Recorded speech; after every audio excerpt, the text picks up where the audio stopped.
Hello and welcome to Bringing Education Home. I'm Herb. And I'm Kristina. And together we bring you ideas that help shape families into the healthy, happy, successful families that they can be, but that are both inside and outside the box. If you like the show, be sure to follow Kristina on Facebook. And please leave us a like and a comment on your favorite podcast platform. Today, I have the pleasure of introducing Marshall live. Now, this is going to be a different kind of an episode because Marshall is our co-host today, and he is going to be interviewing us about a recent Iboga journey that we both went on. And you know what? There's a lot of information, and we'll just toss it over to Marshall right now, and let's get started. Marshall, welcome to the show, and thank you for agreeing to host today. Oh my gosh, you guys, thank you so much for having me here. Like how fun, right? Personally off the air and behind the scenes, we've become very close friends and are very involved in what's going on in each other's life week to week, it seems like. And so, Coach, you and I have been talking about plant medicine since the day we met, right? Like you came to one of my boot camps and I watched her do this into the listeners who know, if you know, you know. And one of my speakers was kind of having this meltdown. He was having he was having a meltdown. And I watched Herb, who I didn't know at the time, walk across the yard and up this hill, and he started doing this energy work to my friend and one of the speakers, and I watched literally the anxiety and like dissipate from his body. And even he turned around and was like, nobody's ever done that fast. And that was when I knew that Herb had something very special that I had to know more about. And so, Herb, to be here, Kristina, to be here with you two on your podcast that you launched like 27 years as a teacher, like now we're doing podcasts and coaching people on plant medicine. Truly, truly an honor. So we're going to get into this Iboga journey. If you are listening right now, we're going to uncover more of the story. I'm just going to tell you this right now. Hit subscribe to the podcast because if you don't finish this episode in one sit down, you're going to want to come back to it. All right. Because I have the questions about what the heck is freaking going on with Iboga. So we're going to get into it right now. But the first thing I got to say, and the last thing I got to say actually to the audience is I'm a 5-time college dropout. Okay. So I don't always catch on the fastest. So I'm going to ask all of the questions because I need to know and get to the bottom of what's really going on with the Iboga journey. So first and foremost, Coach, Yes. What is Iboga? What is the Iboga journey? Are you guys like wearing like I don't know leaves and dancing around in the jungle and like getting high, or I don't understand what's going on here? Iboga is the root bark from an African tree. I believe it's called tabernath, and the story behind it is a hunter killed a beaver, and which was the favorite food of the Bwiti tribe, and he brought it home to his wife, and she cooked it up and ate it, and she started talking to her ancestors and had this really interesting journey and brought it back to her husband, and the husband took it to the elders of the tribe, and they went back to where the beaver had been eating, and they found out it had been eating this root. And so they took that root, and the elder went to his wife, the chief went to his wife and said, okay, you have to eat this. And she's like, what? He's like, well, it happened to a woman, so a woman has to do it. And so she did. Dang. Yeah, right. And so she did, and she had the same experience. She got heavy, she sat down, she started having visions, and the medicine talked to her, and it became, and then it was like for the men too, and then it became a central part of the Bwiti tribe's religion and practices, and they incorporate into pretty much their daily lives. And so over the course, they found out some other healing properties that it had, and they started expanding it, and other people came to find them. And so this tree root is what Iboga is. And an interesting thing about it is they isolated the strongest of the 14 parts of it that are the psychedelic part, and the strongest is called ibogaine. And one of the things they found out about ibogaine is it actually helps reduce addictions. So if you have like an opiate addiction, a lifelong opiate addiction, with one session of ibogaine, and also it takes a little bit more with iboga, you can reduce your lifelong opiate addiction and get rid of all of the symptoms of it in one setting with it. Wow. And so that got people really interested in it. And now different groups are yeah, bringing it to the Western world. Are bringing it to the Western world, and they found out that it works really, really great with brain traumas and other kind of traumas because it's an incredibly personal medicine. So Right. many of the different psychedelics, they take you out and you see like these beautiful visions and you like lose touch with yourself, like the dissociatives like ketamine, they take you away from yourself. Yeah. Ibogaine Inside. puts you inside of yourself, and it's incredibly personal, and it takes away your kind of mental blocks, and you go inside and you get to talk to you, and you get to Right. uncover what's going on with you in a very personal, intimate way, and it helps you get through your own traumas. It helps you cut through your own kind of garbage that's going on, and then you can start finding ways to heal. So again, Well, that's a really great place to start. So let me ask you then, Herb, because that's one of the probably the main questions that people are going to have after hearing about what it is that you guys are doing, the journeys you're going on, the way that you're using plant medicine. Is like there's so many, and are they all different, and how do they all work? Okay, so I have some very specific questions I want to ask you, Herb. It's very fascinating about how these things were discovered, and I think each I don't think I know each of the plant medicines have their own folklore or story or myth or whatever behind how it was found. And so I want to dig into that here specifically in 1 second. I'm going to throw it to Kristina real quick. So Herb has done this multiple times. How many journeys have you gone on with Iboga before? This one only. And So that's this was the first time for you. first time, exactly. And And it, for a very specific reason. well, let me ask you then, because for a lot of the women who are watching it, definitely vice versa. But in my life, there's a lot of men who are understanding what Herb is saying on the healing properties the medicinal properties of using plant medicine, even ceremonially, especially, right? The way that it's always been designed, which we're going to get into that in a second. But you don't see as many women always coming up alongside them. And so, you've watched Herb, Kristina, do this for years now. I mean, he's gotten certified. I mean, this is what he does. He coaches people how to get through these experiences, right? And how to integrate. So, what finally made you decide, like, okay, I'm going for it right now after all these years and all this time?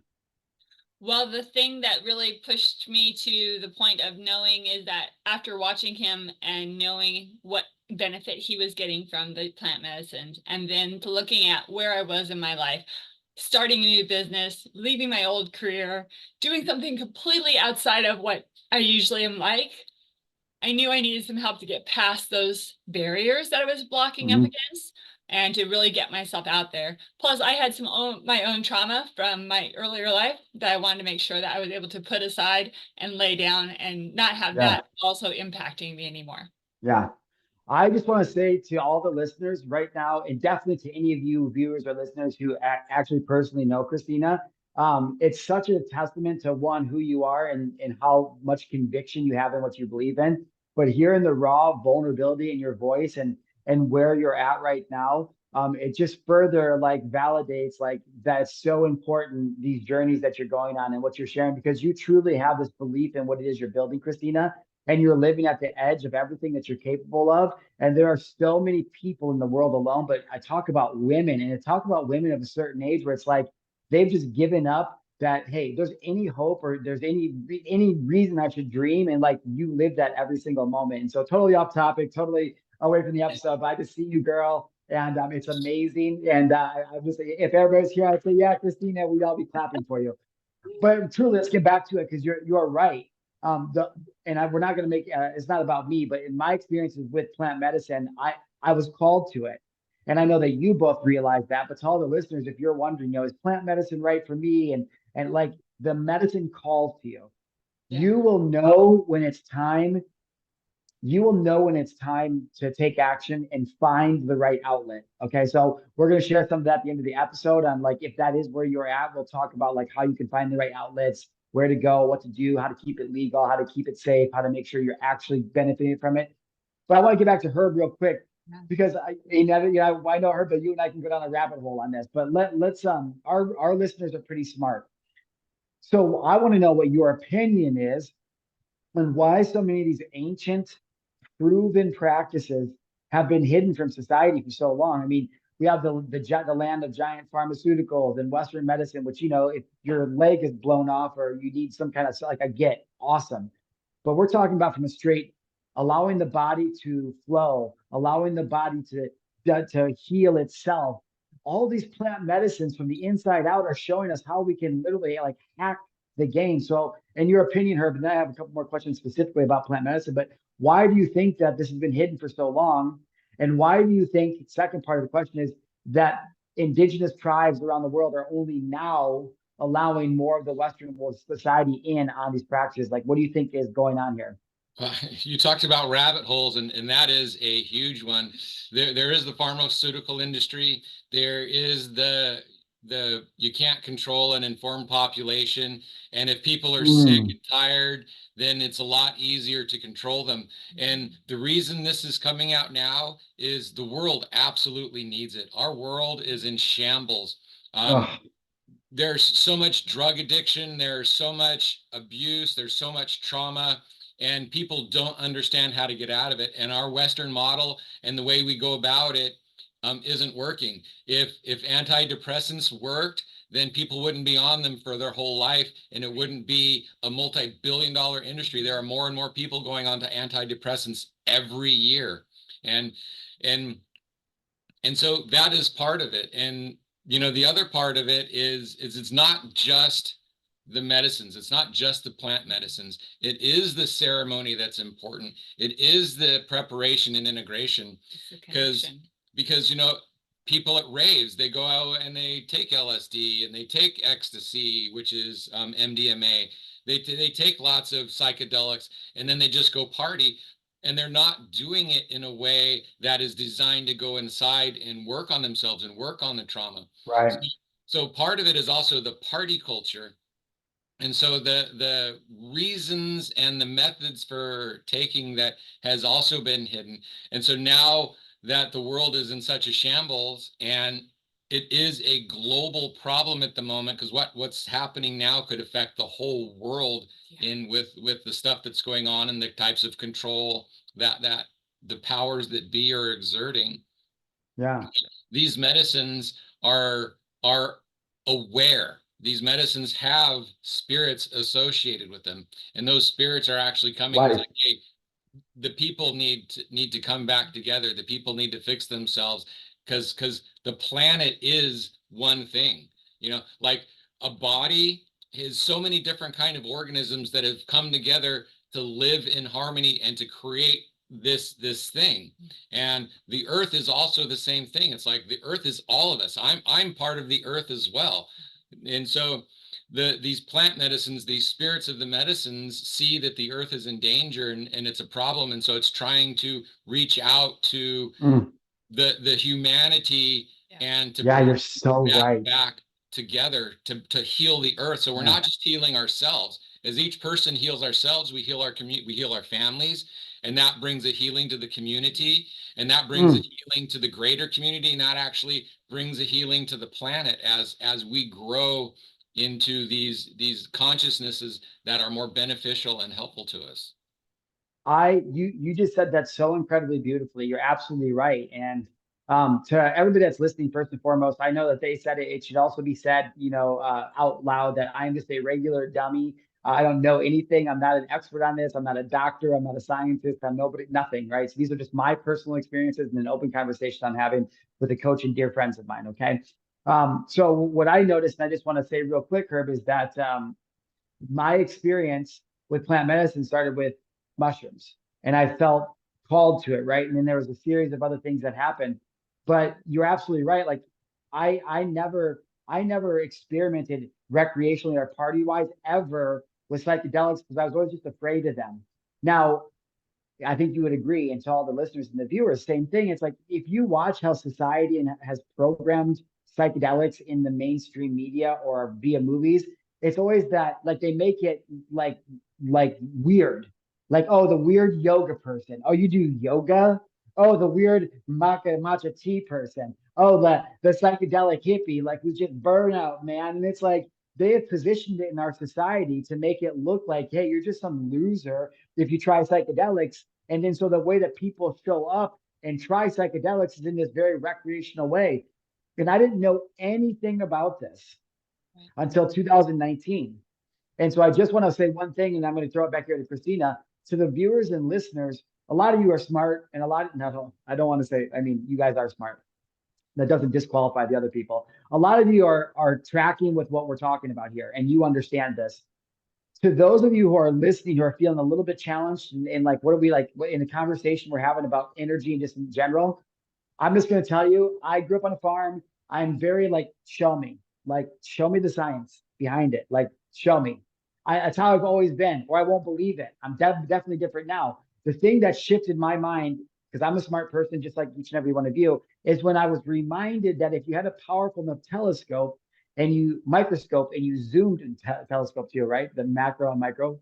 If you Yes. had a powerful microscope and you zoomed in on the human body, you would literally look right through it because of the 50 to 70 trillion cells that make up our body. They're not connected. They're not even touching. There's no wires or nothing. It's just all these things that are congealed right here as us. And that was the first time when I was like, oh, dang, like, what is going on here?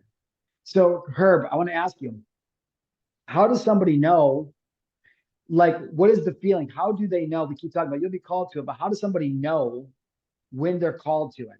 You know, and I'm actually going to hand that over to her because she watched me do it. I went through it because I had hurt my head. My life was falling apart. I got really depressed. I was wanting to end it all.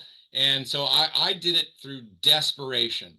And Mm, that is one of the two paths that people come to plant medicine. So, and the other one is Inspiration. And that's kind of where I came from. So watching Herb's journey, watching to see him develop and grow and change, to move away from wanting to oh, hurt himself, from being so just depressed and unsure of himself, to becoming more and more sure of himself, and seeing the change that was made.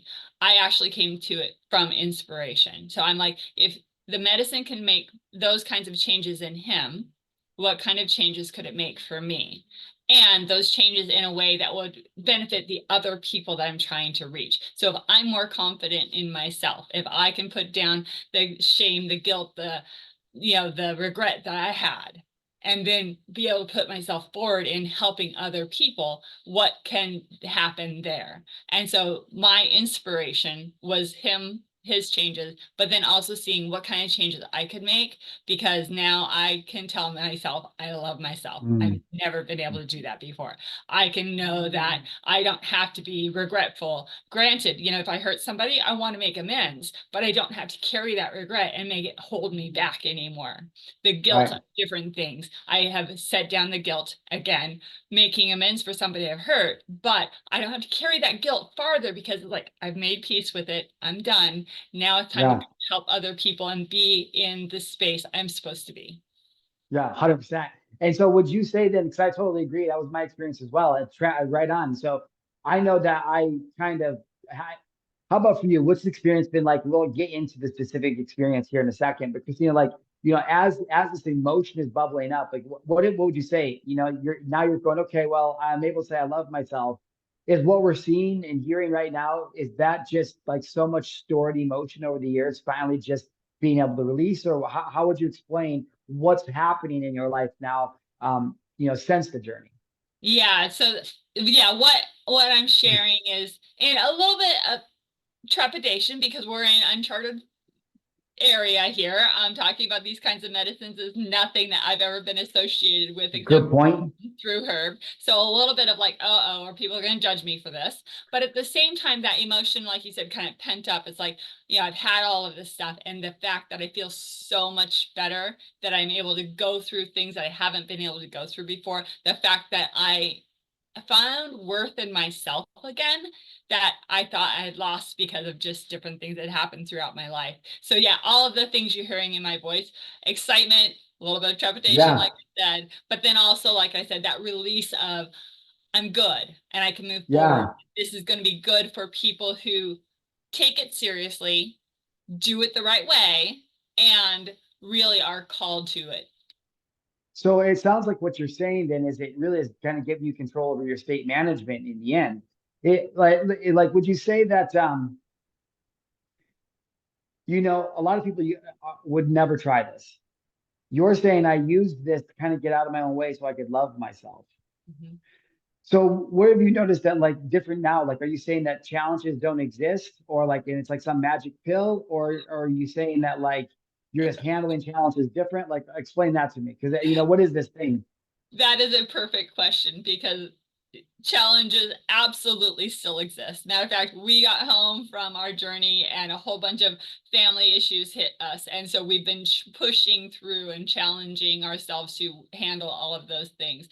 The biggest change is that having more confidence in myself and then knowing how to handle things differently. So before I would get depressed and sad because I wasn't making the gains I wanted to. I wasn't doing the things I really wanted to in my business or the way I was relating to other people.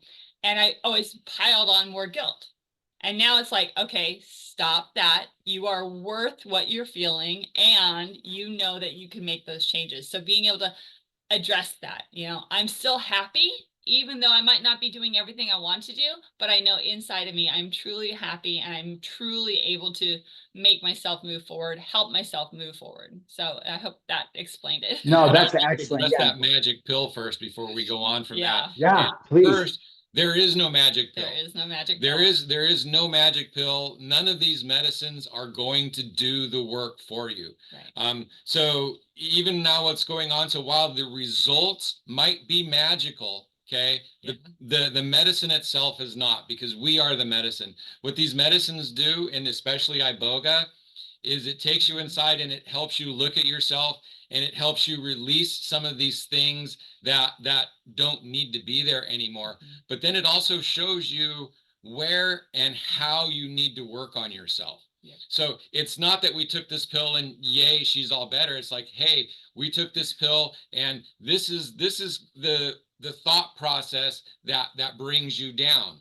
And how can you interrupt that thought process? And what are some tools that you can use to put into place so that when these things come up, you have a way to deal with them instead of burying them in your backyard, instead of burying them in your soul, where that crap Mm, piles up on top of your inner you, and right. suddenly you can't hear your inner you anymore because of all of this garbage you put on top of it. So Yes. they help you dig yourself out and be able to find the real you inside, and then be able to start listening to you instead of all of the stuff coming from outside of you. So that is not a magic pill, but it's like I said, the results are magic, but it gives Yeah. you the shovel to dig yourself out. Yep. Beautifully. I love that. And I have because to me, Herb, and this is a distinction I want from you. That sounds like ayahuasca. So I want to ask you that specifically here in a second. But I'll just say to the listeners and the viewers, the way that I perceived it is that when I used plant medicine, which I've only done 3 times still in whatever 4 years from the first time, but what it did for me is it broke me through my limitations and barriers, and it took me to a place that I didn't even know existed in my mind and in my soul. And then when I quote unquote came back, I was now aware that that state and way of being existed because I was never able to see past my limitations. So I'm not saying that we're not saying like, hey, go take this and it's all better. It's like, hey, yo, it's going to show you your happy place. It's going to show you where you are, what true alignment looks like. And then it's going to take you back through the crap as it closes back up again. And the job I feel like is to do the work to understand, hey, when these challenges and circumstances are coming at you, when you're experiencing life and the duality and contrast of this beautiful thing, that you understand that it's neither here or there. It's neither real or nothing. And it's like, that's the whole secret. For her, let me ask you this. What is the difference between ayahuasca and iboga? Because what you're explaining to me is basically how I would explain an ayahuasca journey to somebody. Well, I've done both. And so when I did ayahuasca, it numbed me. It took me kind of away from myself. and it gave me a different kind of a view. And there was a lot of body feelings. There was different kind of visual stuff that was happening. And during my ayahuasca ceremony, a lot of stuff happened. And for the next, and I hated it. I did not like it at all. And when I left my ayahuasca ceremony, it's like, man, I'm never doing that again. It was horrible. I actually did throw up a lot when I did ayahuasca. And for me, I describe it as throwing up in slow motion for 4 hours. Okay. Now throwing up on ayahuasca is different, way different than throwing up like with the flu or being drunk, because there is a purging. I mean, your toes, your feet, your legs, your calves, every part of you gets involved in that because there's something that needs to come out. And you can get up on ayahuasca, you can walk around, you can kind of step yourself out of it, but there is other things going on. And then for the next 2 weeks after my ayahuasca journey, the stuff that was going on kept popping up, and it took me weeks to unpack all of the stuff that happened. Okay. Iboga is a lot more different. Iboga is incredibly personal and intimate with you. The root part of it is it puts your body into a state of sleep. So it's like, it's very difficult to move. If you want to get up and walk around, somebody actually has to help you move, because your body doesn't move, but it wakes your brain up and it puts you into a waking dream state. So, and then what it does is it gets the garbage out. And so for me, I was able to separate my mind and my body and myself. And so part of the ceremony is you go looking for yourself. And so I found my little self sitting on my couch in my house, and I sat next to myself and I talked to myself. And but what I had to do before that is I had to talk to my brain, because my brain has been so used to being in charge of my life for so long. And your brain has never meant to be in charge. Your brain is supposed to be the secretary, because your brain lies to you. Your brain is designed to take in all of the information and then think about something. And so some of the stuff that it thinks about isn't true. And some of it is true, because it takes all of this stuff. It's like, hey, what about this thought? Hey, what about this thought? Hey, what about this thought? And so now what I do when that stuff happens is I ask my soul, my little person inside, and it's like, so this thought, do I want to identify with it? And part of the Bwiti method is there's this truth-seeking tool that they use. And it's like, how many of your senses agree with what you're thinking? So for instance, if you see a pot of water over there and it's bubbling, you could say, oh, hey, that water's hot. And it's like, that's a thought. But now what other senses can you use to check the validity of that? It's like, well, I can hear the bubbling. So there's this, I can see it. I can go over and I can smell the steam, because steam has a different smell. I can touch the pot and I can feel the pot is hot. I can actually stick my finger in the water and it's like, yeah, that's hot. So I have multiple senses that validate the thought that water is hot. But then let's go like with a thought like, I am unworthy. Okay. Where does that thought come from? Can you see unworthy? Can you taste it? Is there a feeling? And it's like, there aren't any of your senses that tell you that I'm unworthy. So that is just a thought. And so is that thought true? No. Where do people get their worthiness? Well, I'm worthy because I'm a child of God, right? So you see like a drug addict on the street, sleeping on the street. Is that person worthy of love, worthy of being a human? Absolutely. Why? Because they're there. So it doesn't matter what you're doing, you're worthy. So that thought that I am unworthy doesn't have any truth to it, because you can't touch it, taste it, feel it, see it, sense it in any other way. It's just a thought. And so you can let go of that thought and not hold on to it. But if your soul is covered up with all of the garbage and and you don't have these tools and your brain thinks it's in charge, then that unworthiness can become a central focus. And it's like, oh, why am I unworthy? And if you start thinking that, then your brain will automatically start jumping up lots of reasons that also aren't true as to why you are unworthy. And so, I can like, again, I can sense that the water's hot. I can't sense my unworthiness. But how can I sense my worthiness? How do I know that I'm worthy? Well, I can touch, I can taste, I can see, I can feel. All of these things means that I am human, created in the image of God, and that makes me worthy. So the fact that I have senses, that I am human, that I am alive, I am worthy. And so that kind of thought. So this medicine in particular is great at that, because it goes through and it can cut that garbage out. It separates your mind, it separates your soul, it separates your body, and then you can talk to yourself and get answers. And it's so interesting the way that works. We'll probably get to that in a little while. So Yeah, that's awesome. It's fascinating, right? It's fascinating all these things that are available to us. And it doesn't have to be plant medicine. Like the exercise that effects you just shared with us, anybody can do that, right? Anybody can learn something simple like box breathing. Like these are, anybody can take off their shoes and socks and go stand with their bare feet on the ground and close their eyes and take 10 deep breaths and go, oh my God, there's something that I just feel better. Like that's available to everybody.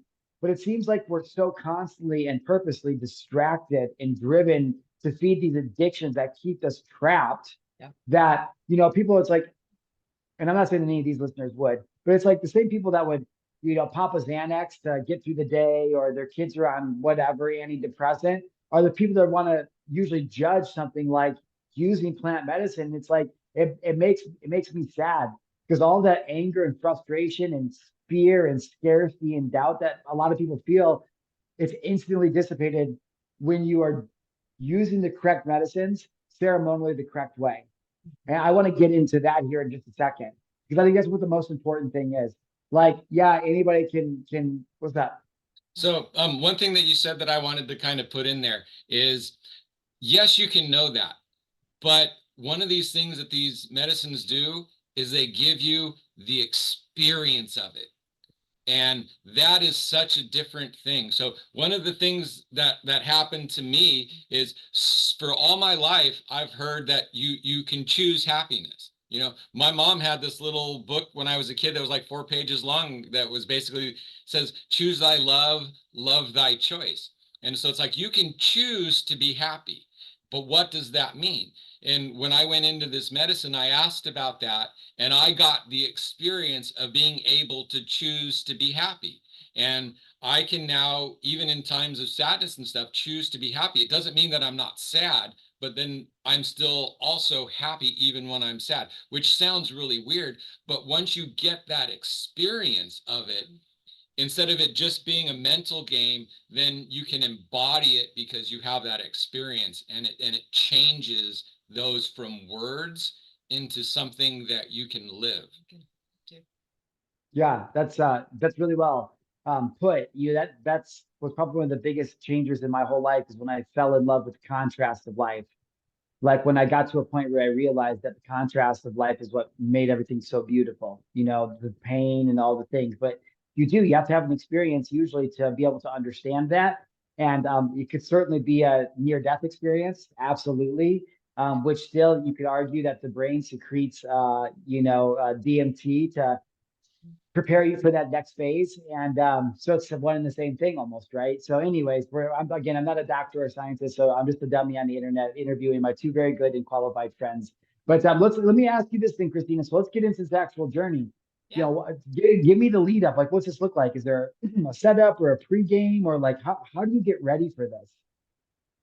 The way you get ready for it is really knowing that it's calling to you. So curiosity is not a great way to get into this. You need to know what you're doing. And so for me, like I said, watching Herb's journey, but also I've been following another close colleague of mine and watching his journey and what he's doing with veterans and things like that. And that helped inform me about the medicine and about what might happen while I'm there. Then also we had some pre-calls with the providers of the medicine, and they told us kind of what to expect, what to think about. Really get yourself aligned with some questions that you want to get answered, or some things that you really want to kind of sort out while you're there on the medicine. So there is definitely a pre-game, an in-game, and a post game. You want to make sure you're hitting all three of those steps, because otherwise the journey is not going to benefit you as much as it could. And how long did you guys go for, Kristina?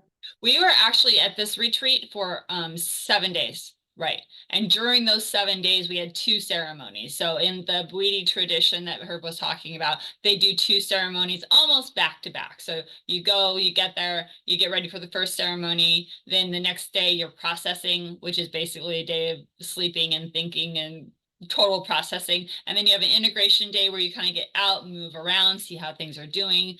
Then you're back into ceremony the next night. And then you do that again, ceremony, processing, integration. And then we were allowed, or not allowed, but it was time for us to go. Yeah.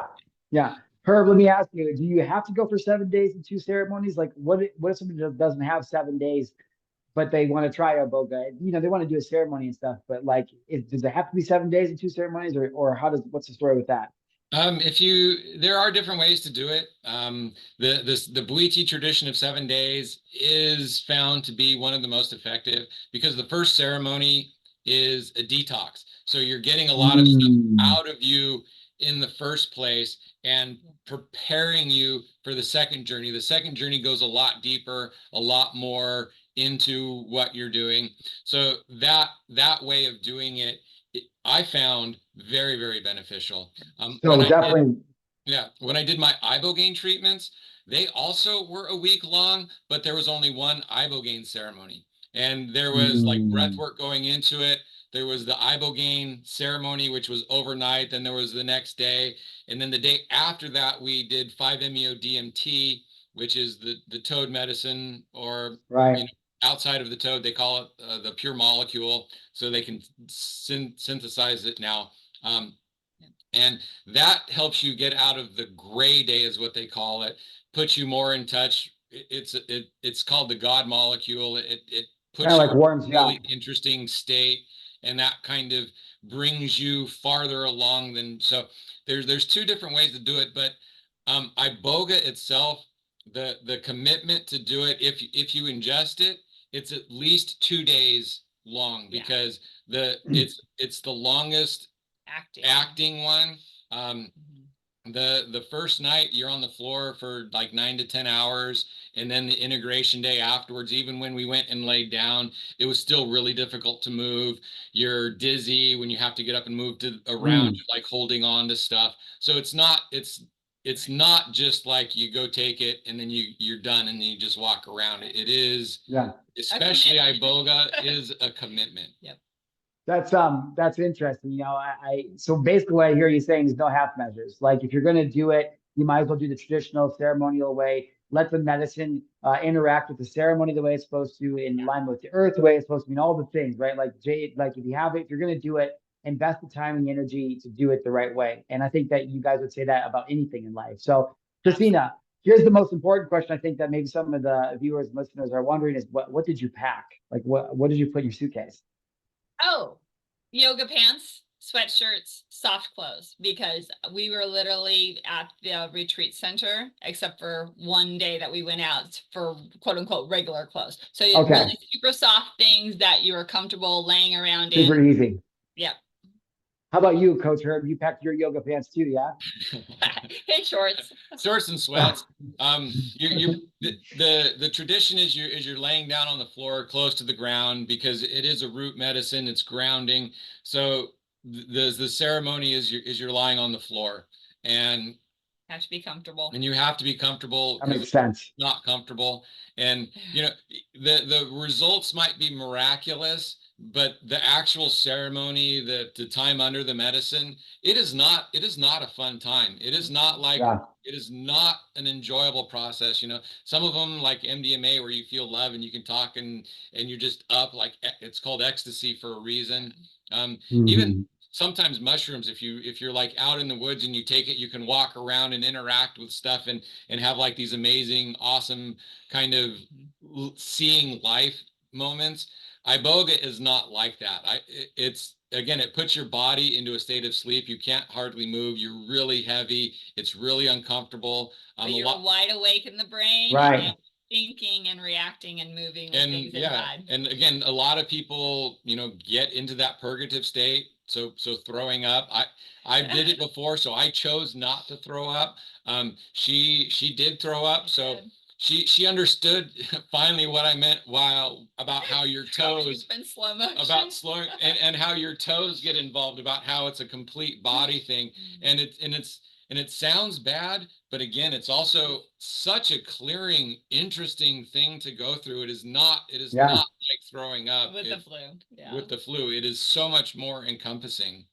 This has been a fascinating talk. Like there's been so much into it, and a lot more variables, I think, and a lot more to it than I think a lot of people realize when you say, "Oh, hey, I'm just going to go do this psychedelic journey." So, for all the viewers and listeners, if you haven't subscribed to the podcast yet, make sure you do that and leave us a review on the episode. Let us know what you think. Have you experienced this? Have you ever used plant medicine? Is it something that you're thinking about doing? Or do you think that we're the devil for talking about it? Whatever it is, go leave us a review. Let us know what you think and your thoughts are. So I'm going to finish up here, you guys, with a couple rapid fire questions for you. And because I have some things I'm wondering here. And Kristina, first one is to you. Okay, so here you are, you're set up, you got your room, you're sat down, you're all prepped, and you're getting ready to drink it for the first time. Do you have any second thoughts? Are you like, oh my God, what am I doing? I'm gonna get up, or like, can you explain that to me? What was that like, and how did you work through that? I was very, like I used this word, very in trepidation. It's like, uh-oh, what did I really decide to do? Yeah, it was one of those things that I really had to really calm myself, center myself. Luckily, our guides were amazing. Whenever I expressed that, they're like, well, that's normal. You're doing something that you've never done before. So, just knowing that you can calm yourself and be ready and feel anxious, feel excited all at the same time. Or like actually feel it, be it, and live it. Yep. I love that. Okay, well, let me ask you this. I'm gonna put you on the spot. Scale of 1 to 10. How was your experience overall in the journey, and how would you, and what you grew and took from it? Um, Probably an 8 because of course there were very uncomfortable times, like I said, purging, throwing up, not my cup of tea, those kinds of things. Kind of being stuck. I hate being dizzy, but I got very dizzy. So those kinds of things made it kind of like an 8, but the rest of it, just the connection I felt, the care I was given, the information I was given, everything that I came out of it with was definitely worth it. Yeah. I love that. I love that. And coach, how about for you? You've done some plant medicine journeys for sure, but what was it like to experience this with your wife, with your bride? I mean, what was it like to go and do this together? What was that experience like for you and just going around? How was that different? Um, so I was thrilled that she went with me, and I've done a couple medicine journeys with in groups before, and so I knew that I had to be concentrating on me, and I knew that she needed to do what she needed to do without me interfering. So I was able to separate and allow her journey without worrying about her because I knew she was going to be okay. And so I so yeah, I didn't get involved with her journey. I didn't push, I didn't ask questions because it was hers. And so I was able to just totally step back and Have just your be journey. amazed at what she was doing. And I got one question Yeah. for her real quick. Would you ever do this again?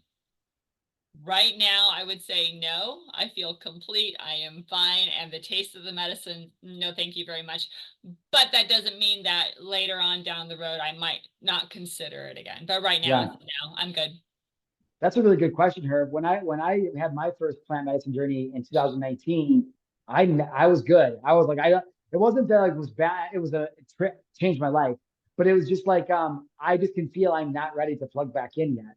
And I didn't plug back in for another 3 years, and that's the only other time I've tried it. So it's a very great question.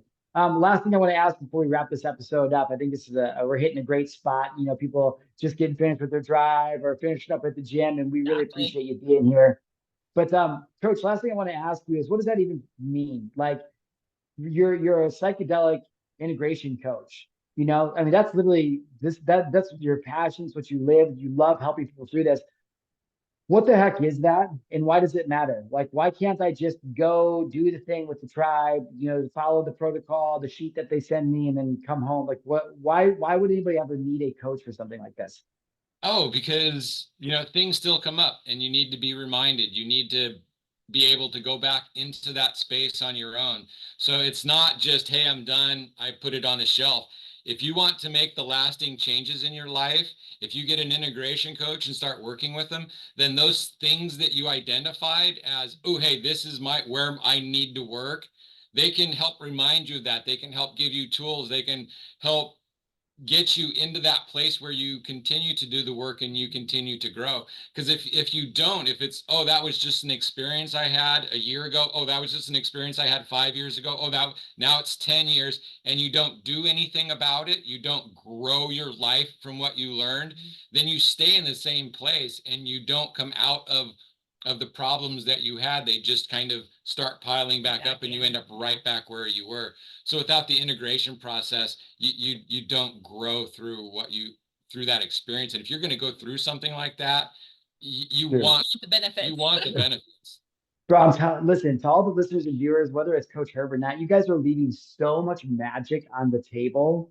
If you don't have a mentor or a guide who can tell you like how to integrate it post ceremony. I mean, yeah, again, this is not something you have to do. I'm telling you, it's something you want to do. There's so much magic happening right after your journey. Like you have no idea. And it goes on, some maybe even for years, right? But it goes on and you are leaving so much magic and potential and just awesomeness on the table if you don't have somebody who can help you integrate that. And coach, like I said, when I went through my journey, I floundered for 3 years until I met you. I didn't even know that was a thing. And so very, very cool. Well, this has been awesome. This has been really, really, I can't believe you guys invited me here. I hope that the viewers and listeners got some things out of it. As always, to all of you, you know that this show is sponsored by Vibrant Family Education. So Miss Kristina changing the way that kids are learning and giving parents a new model for success and transforming the way that they're able to build their families and educate their kids as well as themselves. And I think it's a testament to your 27 years experience as a teacher and even more as a mother, what you've built and this and what this podcast has become because of that, and even giving us the opportunity to have these open conversations. And so I don't want that to be lost. Both of you are amazing. Thank you so much. And it's your show, so I'll let you guys close it out. Well, basically, how we end our show is thank you for joining us. I hope you found some nuggets that will help you grow and change along the way. And make sure that you follow along. And thank you so much. And thank you, Marshall, for being here, for asking the questions you did, because us just trying to talk about this ourselves, we kind of talk in circles. And so keeping us on point and your understandings and the way the questions you asked were just so fantastic. So thank you for being here. Thank you for hosting us today. And it was just awesome. My pleasure. All right, everybody. Thanks so much, and bye for now.